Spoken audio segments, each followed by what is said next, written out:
성경 말씀 신약 성경 누가복음 13장입니다. 누가복음 13장 22절에서 24절까지 말씀입니다. 예수께서 각 성, 각 마을로 다니사 가르치시며 예루살렘으로 여행하시더니 어떤 사람이 여짜오되 주여 구원을 받을 자가 적으니이까 그들에게 이르시되 좁은 문으로 들어가기를 힘쓰라. 내가 너희에게 이르노니 들어가기를 구하여도 못하는 자가 많으리라. 아멘. 사순절 다섯째 주일입니다. 십자가를 묵상하는 계절이기도 합니다만은 이 절기 때 우리가 보아야 할 것은 십자가 그 자체가 아닙니다. 오히려 주님께서 걸어가신 그 십자가의 길이어야 합니다. 오래전에 대학원 논문 심사를 할 때입니다. 그 심사하시는 교수님 세 분이 앉아 계시고 지도 교수였던 한 분 교수님께서 논문 심사를 하신 도중에 여기 몇 페이지에 한자가 이거 틀렸다라고 지적을 해 주시는 거예요. 그때 적었던 한자가 뭐냐면 도상이라는 겁니다. 도상, 길도자의 윗상자.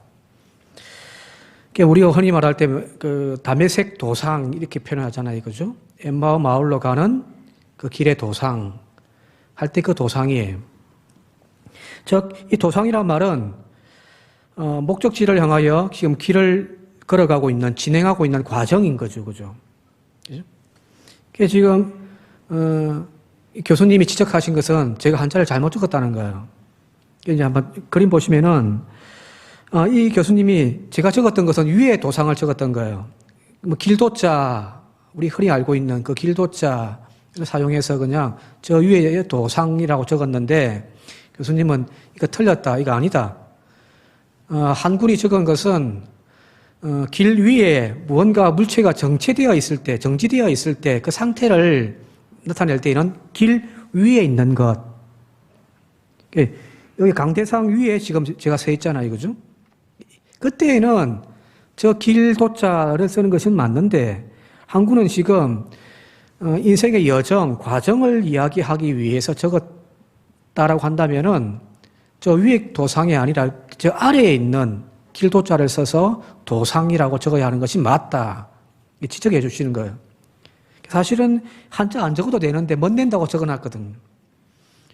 교수님이 콕 찍어가지고 혼을 내시는.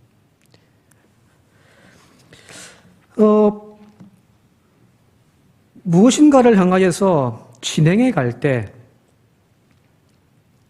어떤 목표를 향하여서 전진해 가는 과정을 의미할 때에는 이 한자가 아래에 있는 도상을 적는 것이 맞다라고 할 때에 그때 혼쭐 나기도 했지만은 중요한 가르침을 받기도 하기도 했습니다. 왜 이야기를 하냐면은 앞서 처음에 이야기했듯이 예수님의 십자가의 의미가 바로 그런 것이 아닌가 싶어서 드리는 말씀이에요. 주님의 그 십자가라고 하는 것은 어느 한순간에 그냥 우뚝 서 있는, 정지되어져 있는 한 번의 사건으로서의 십자가가 아니에요.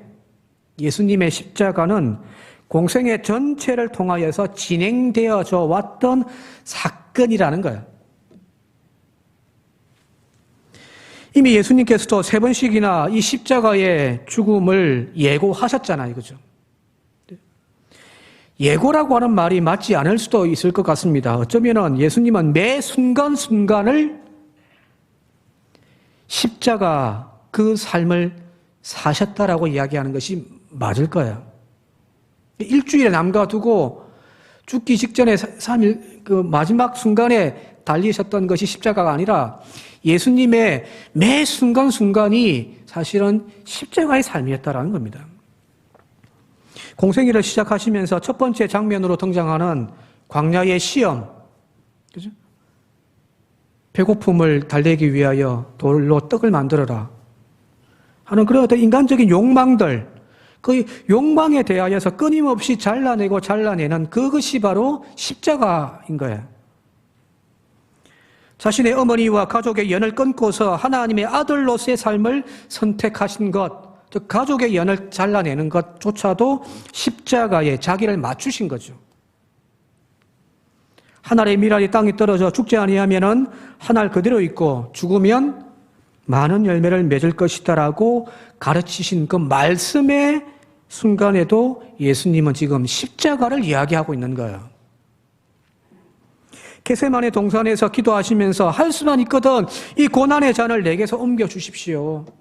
그러나 나의 원대로 마시옵고 아버지의 뜻대로 되기를 원합니다라고 기도하는 그 기도의 자리가 사실은 주님에게 있어서는 십자가인 거죠. 날마다 순간마다 자신의 욕망과 세속의 출세의 유혹을 끊고 또 끊는 것, 하나님 앞에 자신을 또 죽이고 또 죽이는 결단의 순간, 그 순종의 모습이 바로 예수님이 지셨던 십자가 그 자체라는 거예요. 화려하게 꾸며져 있는 그 금목걸이 십자가가 아니에요. 우리가 감성적으로 빠져드는 채찍맞고 못 박혀 피 흘리는 그 처참한 광경에 그 십자가만이 있는 것이 아니라는 거예요. 진짜 십자가는 예수님의 공생의 매 순간순간이 바로 십자가임을 우리는 기억해야 할 것 같습니다. 그래서 우리가 생각하고 있는 십자가가 앞서 처음에 이야기했던 길도자야 어느 한순간 예수님의 공생의 마지막 순간에 세워져 있던 갈릴리 언덕의 그 십자가 한 사건이 아니라 공생애를 시작하면서 길게 진행되어져 왔던 도상으로서의 십자가임을 우리가 다시 한 번 더 기억했으면 좋겠습니다. 예수님은 끊임없이 십자가를 붙들기 위하여 자신을 꺾고 또 꺾은 거죠. 제가 이제 장거리 운전할 때에 제 핸드폰에 이제 들어가 있는 노래들을 그냥 한번 쭉 들으면서 주로 이제 가거든요. 이제 혼자 운전하면 지겨우니까. 작년 총회 때인 것 같은데, 혼자 이제 운전하면서 이제 총회가 있는 충주까지 쭉 가면서 음악을 듣다가 갑자기 막 눈물을 펑펑 흘렸던 적이 있습니다. 찬송가는 아니고요. 가요인데. 목사가 맨날 찬송가는 안 듣고 가요만 듣고 있으니 참 죄송스럽습니다만은. 그런데 그 노래를 듣다가 막 눈물이 나가지고 운전을 하기 힘들 정도로 막 펑펑 울었던 적이 있는데 그 노래가 뭐냐면은 이미 이제 고인이 되었습니다만은 신해철 씨가 불렀던 민물장어의 꿈이라고 하는 노래입니다. 자신은 자기가 죽으면은 자기의 비명에 이 노래가 적힐 것이다라고 할 정도로 아꼈던 노래이기도 한데 거기 보면은 처음 시작에 이렇게 되어 있습니다.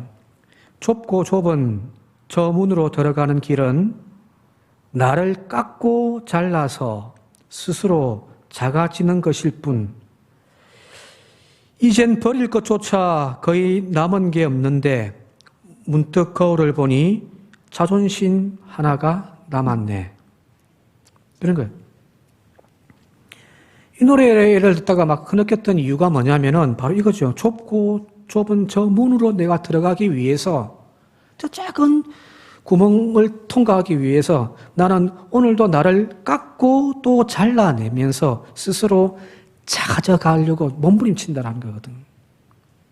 그죠? 예수님의 길을 따라가겠노라고 하나님의 종의 그 길을 선택해서 걸어가는 목사인 제 개인으로서는 지금 나의 모습은 과연 저 좁고 좁은 문으로 들어가기 위하여 내 스스로를 얼마나 지금 깎고 또 자르고 있는지, 스스로가 작아지기 위하여 얼마나 발부둥치고 있는지 부끄러웠기 때문입니다. 방심하고 게을러지는 어느 순간부터 내 욕심은 부풀어 오르기 시작하고요. 세속에 대한 욕망과 교만은 점점 자라기 시작하며 살이 붙기 시작하면서 도저히 저 십자가라고 하는 문을 통과할 수가 없을 정도로 되어버려져 있지는 않는가 하는 부끄러움 때문에 울기도 했던 것 같습니다. 나 자신을 깎고 또 잘라내는 그 피나는 자기 결단과 헌신이 없으면 주님의 뒤를 따라 저 십자가의 문을 갈 수 없기에 이 노래가 참 가슴 깊이 다가왔던 것 같기도 합니다. 바로 이것은 목회자인 저 개인의 혼자만의 문제가 아니라 오늘 여기 앉아있는 저와 여러분들의 모두의 문제가 아닌가 싶습니다. 하나님의 자녀라고 고백하는 우리의 최종의 목적은 바로 구원의 문을 지나서 하나님 품으로 안기는 것 아닌가요? 그냥 이 세상에 그냥 예수의 이름만 믿다가 저 세상에는 무엇이 있든 상관없다가 아니라 우리의 최종 목적은 예수 그리스도라고 하는 그 구원의 문을 통과하여서 하나님 곁으로 가는 거잖아요. 그죠? 분명 그 구원의 문으로 초대되는 사람들은 어떤 특별한 대상, 선택되어진 사람만은 아니에요. 모두에게 천국 문은 다 열려 있죠. 바울이 고백하듯이 거기에는 헬라인이나 유대인이나 할레파나 무할레파나 야만인이나 스고디아인이나 종이나 자유인이나 차별이 있을 수 없습니다. 구원에는 차별이 있을 수 없습니다. 그가 아무리 완악한 죄인이라 할지라도 그에게는 하나님의 구원의 은혜에 초청받을 자격이 주어져 있습니다.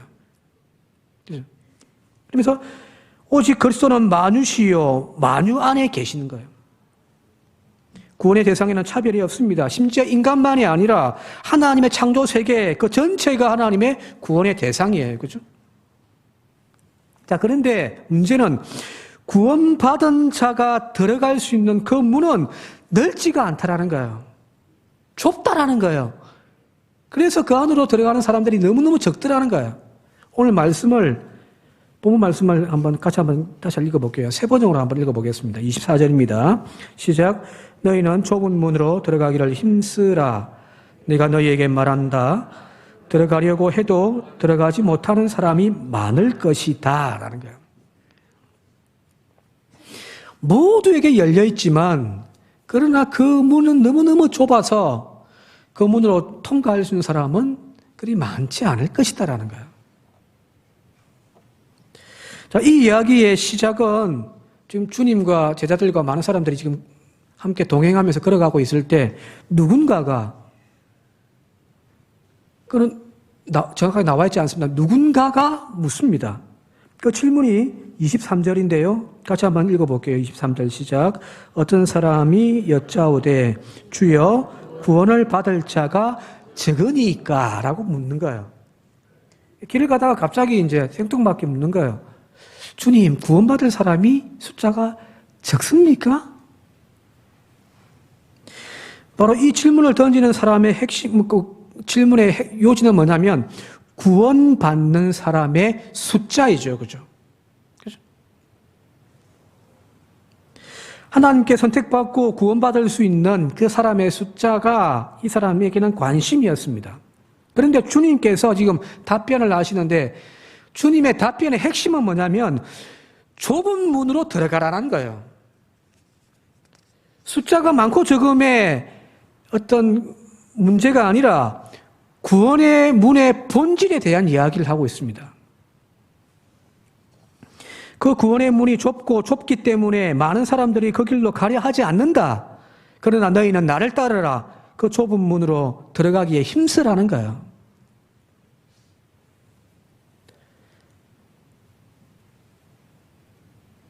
여기 핵심은 그거죠. 그 구원의 문은 좁다라는 거예요. 숫자에 방점이 있는 것이 아닙니다. 좁다라는 거예요. 말씀 준비하다가 어떤 문구를 하나 보았는데 좀 소개해 드릴까 합니다. 제가 읽어 드릴게요. 구원의 문이 좁은 것은 여러 사람이 경쟁해서 그런 것이 아니라 내 몸집이 커서 내 영혼이 비만해서 내 키를 수그려 낮추지 않아서 좁은 것뿐이다.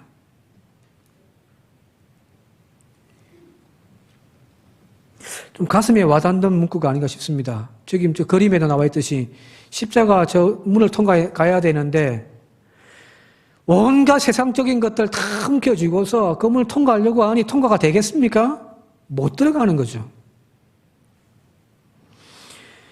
예수님에게 질문을 던졌던 그 누군가의 물음에는 주여 구원받을 자가 적습니까? 라고 하는 그 물음에는 이미 경쟁의 마음이 도사리고 있는 거죠. 숫자가 적다면 여기 있는 여러분들은 저의 경쟁자여야 합니다.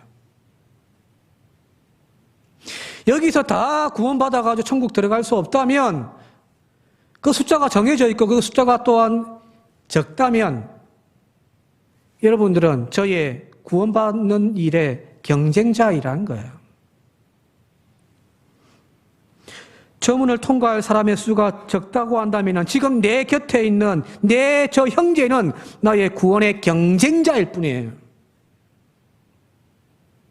제자들의 마음에 지금 거기 막 앞섭니다. 누가 크냐 누가 작으냐 논쟁했던 것도 그런 부분들이죠. 저 길 건너에 있는 우뚝 솟아 있는 저 교회는 우리 교회의 경쟁자일 뿐이에요. 그죠? 그러나 성경 본문에 나와 있는 이 좁은 문이라고 하는 것은 그 헬라어 원문으로 제가 좀 읽어드릴게요. 테스, 스테네스, 퓨레스라고 되어 있습니다. 예, 스테네스는 좁은, 퓨레스가 이제 문이거든요. 근데 그 앞에 단어 하나가 더 붙어 있단 말이에요. 테스예요, 테스. 뭐, 어떤 가수가 불렀던 뭐 테스형이 아니고, 여기 말하는 헬라어 테스는 정관사입니다. 더예요, 더. 이게 우리말로 하면 그 문은 어떤 특정되어져 있는 문이고 우리가 이미 알고 있는 문이라는 거야. 여기도 지금 문이 여러 개가 있는데 그 여러 개의 문 중에 하나가 아니라 예수님이 말씀하시는 그 좁은 문이란 그 좁은 문이에요. 그 좁은 문이 뭘까요? 그 좁은 문에 대하여서 예수님께서 이미 요한복음 10장 7절에서 이야기를 하고 계세요. 같이 한번 읽어보겠습니다. 요한복음 10장 7절과 9절입니다. 시작. 그러므로 예수께서 다시 이르시되 내가 진실로 진실로 너희에게 말하노니 나는 양의 문이라. 9절. 내가 문이니 누구든지 나로 말미암아 들어가면 구원을 받고 또는 들어가며 나오며 꼴을 얻으리라. 그 문이라고 하는, 그 좁은 문이라고 하는 것은 바로 예수님 당신을 이야기하시는 거예요. 그죠? 세상에 수없이 많은 문들이 있고 길들이 있지만 유일하게 예수라고 하는 문을 통하여서 우리는 하나님께로 나아가며 구원을 받을 수 있다라는 이야기입니다. 자, 이 오직 예수의 문을 통해서만 우리가 하나님께 나아갈 수 있는데 문제는 그 예수라고 하는 문이 너무너무 좁다라는 거예요. 그냥 예수만 믿기만 하면 무조건 구원받는다라고 하는 싸구려 은총이 아니라는 거예요. 큰 문이 되어져 막 개나 소나 다 들어가고 나가고 하는 그런 문이 아니에요. 아무렇게나 신앙생활 해도 그냥 구원받는 어떤 통로가 되어지는 그런 문이 아니라는 거예요. 예수님께서 말씀하시기를 그 문은 좁다라는 겁니다.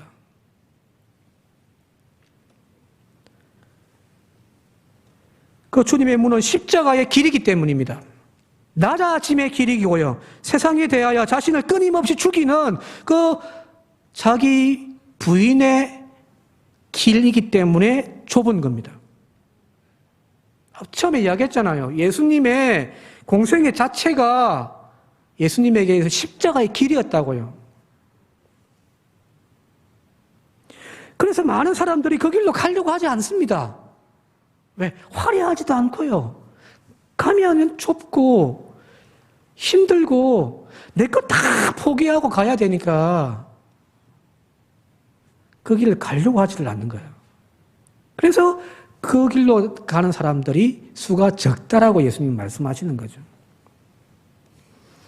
이 좁은 문에 관한 예수님의 비유는 실제로 예루살렘 성전에 올라갈 때에, 예루살렘으로 들어갈 때에 보면은 여러 문들이 있는데, 동서남북에 여러 문들이 있는데, 그 문을 실제로 비유적으로 자신을 통하여서 말씀하신 것 같아요. 전에도 한번 말씀드렸는데요. 이제 예루살렘에서 예루살렘 성전으로 올라갈 때에 몇 가지 문들이 있는데, 거기 보면은 저 그림에 저 미문이라고 되어 있는 거 파란색으로 동그라미 되어져 있는 저 문요. 남쪽이에요. 남쪽으로 열려 있는 그 문이 있는데 저 문은 작은 문이에요. 더블 게이트라고 해서 이제 문이 두 개가 있긴 한데 문 자체가 작아요. 근데 절로 누가 올라가냐면은 저 길은, 저 문은 일반 평민들이 예루살렘 성전으로 들어갈 때에 저 문을 이용해서 올라갑니다. 그 옆에 이제 트리플 게이트라고 해서 문이 3개짜리가 있긴 있는데 그냥 제사장이나 레위인들이 이제 들어가기도 해요. 근데 저 미문이라고 하는 문은 작아요. 겉으로 보기에는 이렇게 화려하지 않습니다. 근데 안에 들어가면은 거기 여러 가지 장식들이 되어 있어서 이쁜 문이에요. 그래서 이제 아름다울 밑자 해가지고 미문이에요. 요한복음에 보면은 베드로와 요한이 성전에 올라갈 때에, 기도하러 올라갈 때에 미문 앞에서 안전뱅이를 일으키는 사건이 일어나죠. 저기에요. 근데 저 문은 작아요. 작은데 누가 들어가냐? 그냥 평범한 사람들, 일반인들이 저 길로 들어간다는 거예요. 그런데 거기에 비해서 저기 이제 남쪽 모서리 쪽에 서쪽인데 서쪽 아래쪽에 보면은 로빈슨 아치 문이라고 것이 있습니다. 그 로빈슨 아치란 말은 저걸 발견한 사람이 다 지금은 무너져 있습니다. 이제 흔적만 좀 남아 있는데 그걸 이제 발굴해낸 사람이 로빈슨이라는 사람이에요. 그래서 이제 그 이름을 따서 붙인 거예요. 저기 보시면은 이렇게 계단으로 쭉 올라가가지고 아치를 지나서 이제 큰 문이죠, 그죠? 두 개의 크기를 비교해 보세요. 물론 이제 원금으로 했기 때문에 좀 차이가 나기도 하지만 가장 화려하고 큰 문은 저 로빈슨 아치예요. 왜? 절로는 왕과 귀족들만 들어가는 문입니다. 왕궁이 그 밑에 아래에 있거든요. 그래서 왕궁으로 올라와서 저 로빈슨 아치를 통해서 저 큰 문으로, 화려한 문으로 이제 왕과 귀족들은 들어가는 거예요.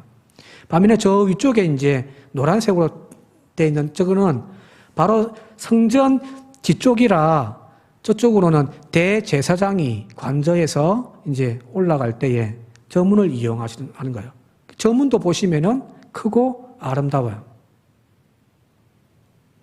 예수님께서 하나님께로 나아가는 성전의 문들을 비교해서 하시는 말씀, 좁은 문, 그 좁은 문이란 바로 일반 평민들이 들어가는 문인 거죠. 큰 문, 그것은 귀족들과 그 당시에 종교 지도자들이 들어갔던 문인 거예요.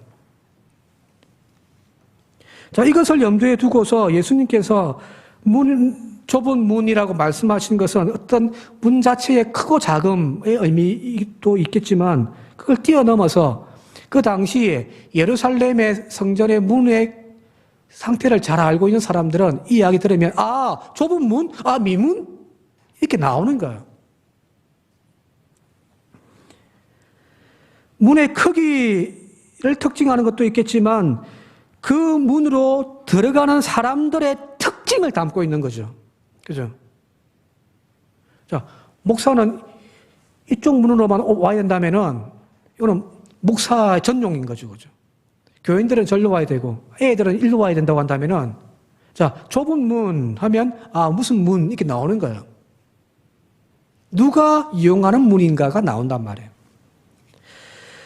그리 본다고 한다면은 좁은 문이란 세상에 부유한 사람들, 권세가들, 그 사람들은 큰 문으로 들어가지만 낮고 비천한 사람들이 들어가는 문, 그 문이 바로 좁은 문인 거예요. 예수님은 이런 당대의 권력자들이 드나들던 넓고 권세가들이 모여드는 그 문이 아니라 가난하고 평범한 사람들이 드나드는 문이라는 거예요. 예수님은 그런 문이에요. 누가복음에 보면 부자에 대한 부정적인 이야기들이 굉장히 많이 나옵니다.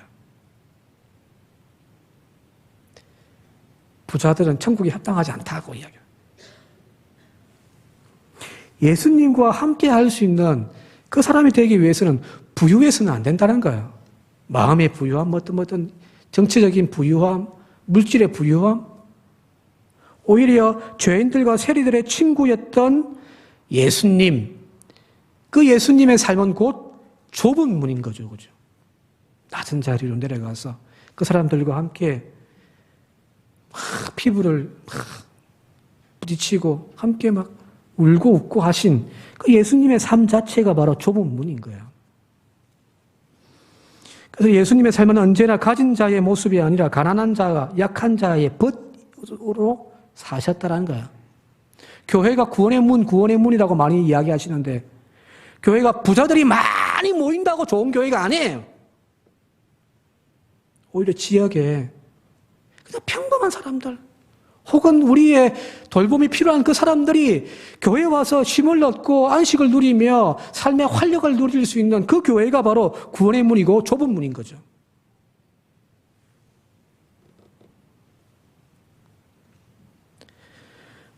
어느 날 또 길 가다가 또 어떤 사람이 예수님께 묻습니다. 예수님, 당신께서 어디로 가시든지 나는 당신을 따르겠습니다. 라고 이렇게 저를 받아주십시오라고 이렇게 이야기했겠죠. 그때 주님께서 하신 말씀입니다. 누가복음 9장 58절 같이 한번 읽어보겠습니다. 시작. 예수께서 이르시되 여우도 굴이 있고 공중에 새도 집이 있으되 인자는 머리 둘 곳이 없도다. 나는 그렇게 산다는 거잖아요. 우리의 인생의 목적들은 저도 마찬가지고 나중에 은퇴하면은 어떤 집에 살까? 그러려면 돈도 모아야 나야 되는데 그런 고민들 하고 산단 말이에요. 그죠? 근데 예수님은 여우도 굴이 있고 공중에 새도 집이 있는데 나는 인자는 머리 둘 곳조차도 없다. 내어주었다는 거잖아요. 그러면서 하신 말씀이 나를 따라오려거든 어떻게 해야 되는지에 대해서 누가복음 14장에 이렇게 이야기하십니다. 같이 한번 읽어볼게요. 시작. 물론 내게 오는 자가 자기 부모와 처자와 형제와 자매와 더욱이 자기 목숨까지 미워하지 아니하면 능히 내 제자가 되지 못하고 누구든지 자기 십자가를 지고 나를 따르지 않는 자도 능히 내 제자가 되지 못하리라. 이와 같이 너희 중에 누구든지 자기의 모든 소유를 버리지 아니하면 능히 내 제자가 되지 못하리라. 이것이 바로 주님께서 말씀하신 좁은 문으로 들어가는 삶인 거예요. 복음서에서 지속적으로 말씀하시는 예수님의 가르침은 일관됩니다. 오늘은 이야기하고 내일은 저 이야기 하시는 것이 아니잖아요. 일관되게 계속해서 말씀하시는 것이 낮추어라. 자기를 부인하고 십자가를 지라. 자기의 소유욕을 버려라라는 거잖아요. 심지어는 자기의 가족마저도 버려라는 거예요. 그렇게 버리고 또 자르고 깎고 또 깎아야만 예수라고 하는 그 좁은 문을 통과하여 구원의 길로 나아갈 수 있다는 겁니다. 이런 주님의 가르침 앞에서 오늘 우리의 삶을 한번 좀 되돌아보았으면 좋겠습니다. 오늘 우리는 채우고 또 채워서 우리의 마음이 이미 비대해 있지는 않습니까? 우리의 두 손에 있는 세상의 욕망으로 지금 가득 채워져 있지는 않습니까? 야국강식의 세상 속에서 내 살겠다고 오늘도 저 타인을 짓밟아 일어서려고 경쟁하면서 살고 있지는 않습니까? 몸집만 커지고 내 영혼은 비대해지고 세상을 향한 욕심만 가득 찬 지금 내 현재의 상태로서는 도저히 저 좁은 문을 들어갈 수 없습니다.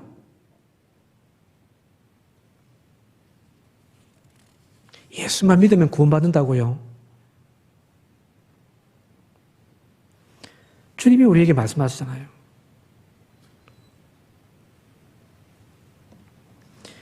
이제 십자가로 우리가 나아가기 위해서 예수라고 하는 그 좁은 문을 통과하기 위하여서 지금 우리가 해야 할 것은 내려놓음입니다.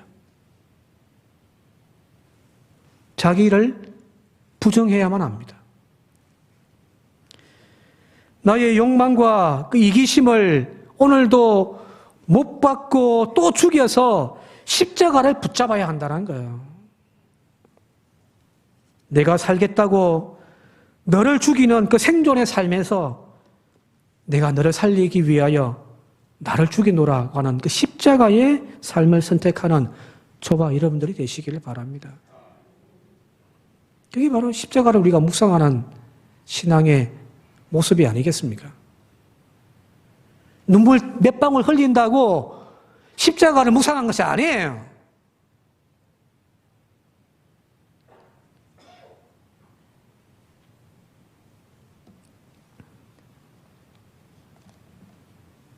주님께서 하신 말씀처럼 그 십자가의 좁은 문을 우리가 들어가기 위하여서 오늘도 앞서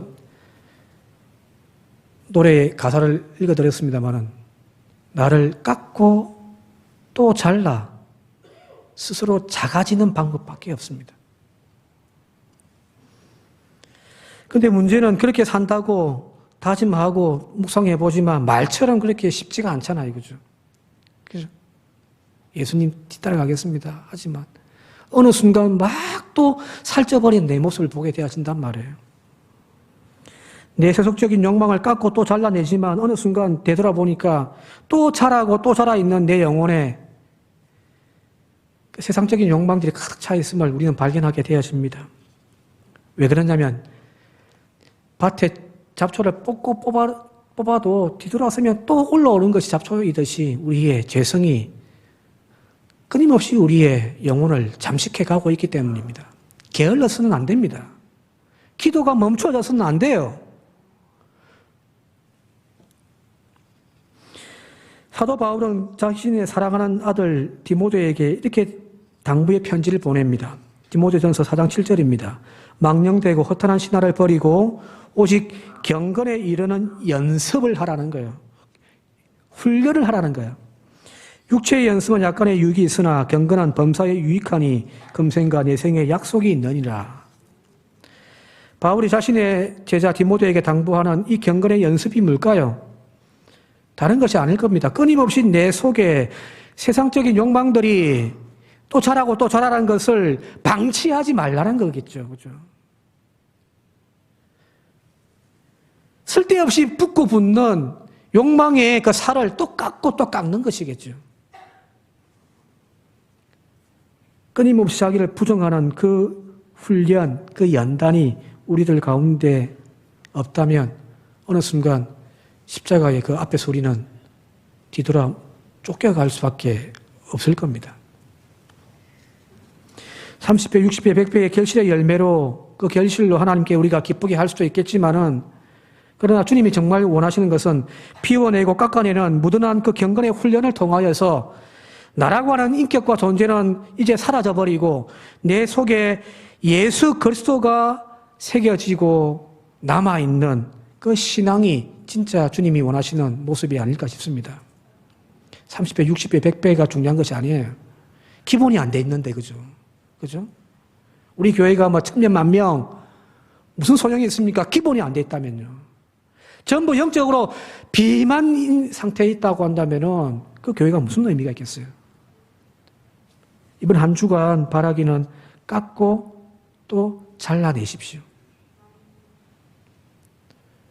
그래도 통과하기 힘든 그 문일 거예요. 더 깎고 더 깎는 우리의 영적인 훈련들이 있기를 바랍니다. 이제 말씀 정리하면 마치도록 할게요. 십자가를 바라볼 때마다 제가 가끔 생각나는 것이 있어요. 나무 십자가를 바라볼 때마다 생각나는 것이 있는데 어린 시절 동네 친구들과 함께 칼싸움하기 위해서 만들었던 나무, 뭐 이제 그 생선 담는 상자, 나무 상자 이게 이제 주워 와가지고 그걸 이제 막 톱으로 자르고 잘라서 이제 칼을 만들었단 말이에요. 찾아보니까 그림이 없어가지고 그냥 비슷한 거 하나 지금 찾아가긴 했는데, 자, 저 십자가를 거꾸로 하게 되어지면은 칼 같지 않습니까? 저는 볼 때마다 옛날 어릴 때 만들었던 칼 같은 느낌이 들어요. 자, 어릴 때는 철없이 그 칼로 상대방을 찌르며 죽이는 그런 게임을 하면서 놀이하면서 즐거워했는데 이제 저 주님의 십자가의 칼로 우리가 해야 할 것은 나 자신을 찌르는 저와 여러분들이 되시길 바랍니다. 나의 쓸모없는 비만해져 있는 영적으로 교만해져 있는 것들을 자르고 잘라내는, 그래서 점점 주님의 형상을 만들어가는 그런 십자가의 칼로 사용하시는 저와 여러분들이 되어줄 수 있기를 바랍니다. 이번 한 주간 그래서 조금 더 다음 주에 오실 때에는 주님의 형상을 많이 닮아 있는 우리들의 얼굴이 되어질 수 있기를 이 시간 주님의 이름으로 다시 한 번 더 축원드립니다. 함께 기도드리겠습니다. 고마우신 아버지 하나님, 십자가는 한 번의 사건이 아니라 예수님의 공생애를 통하여 날마다 보여주신, 가르쳐주신 주님의 삶임을 믿습니다. 오늘 저희들도 이미 얻었다함도 아니요 온전히 이뤘다함도 아님을 깨닫게 하시고 날마다 그 구원의 길을 가기 위하여 우리를 또 깎고 잘라서 스스로 작아질 수 있는 저희들이 되게 하여 주옵소서. 한 주간 주님의 십자가를 묵상하며 그 십자가에 내 스스로가 달리기 위하여 무엇을 버려야 할지를 아는 지혜가 있게 하시고 버리고 포기함으로 점점 더 주님과 가까워지는 은혜의 삶이 되어지도록 역사하여 주옵소서. 예수님의 이름으로 기도드리옵나이다. 아멘.